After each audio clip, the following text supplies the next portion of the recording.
Hi, Steve Sleeper here for AMI Environmental, where we make environmental problems go away. I'm here today with Doug Marshall, and Doug is an industrial hygienist with AMI Environmental. And Doug, we were talking about industrial hygiene consulting services, and kind of asking what is that is like asking how long is a piece of string.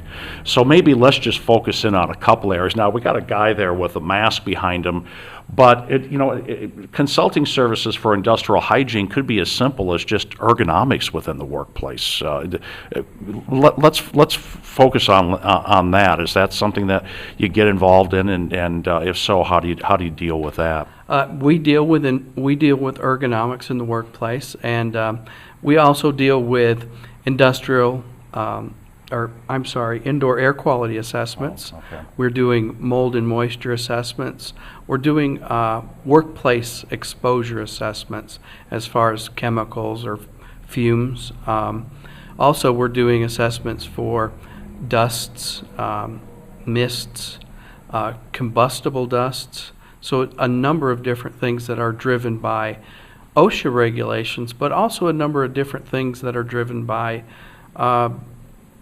known workplace concerns, but don't necessarily have any exposure regulatory limits put on them. Oh, okay. So lighting, such as that. Hearing, we do a lot of hearing work, and of course that's a regulated thing.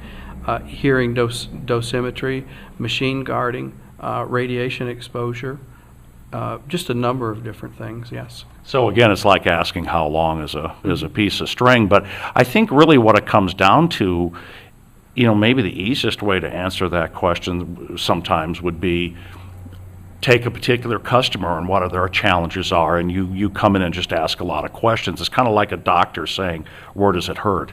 Right. Yeah. And just like you're mentioning, is there heat exposure problems in a workplace, along with noise, along with machine guarding, or PPE recommendations? We frequently do that.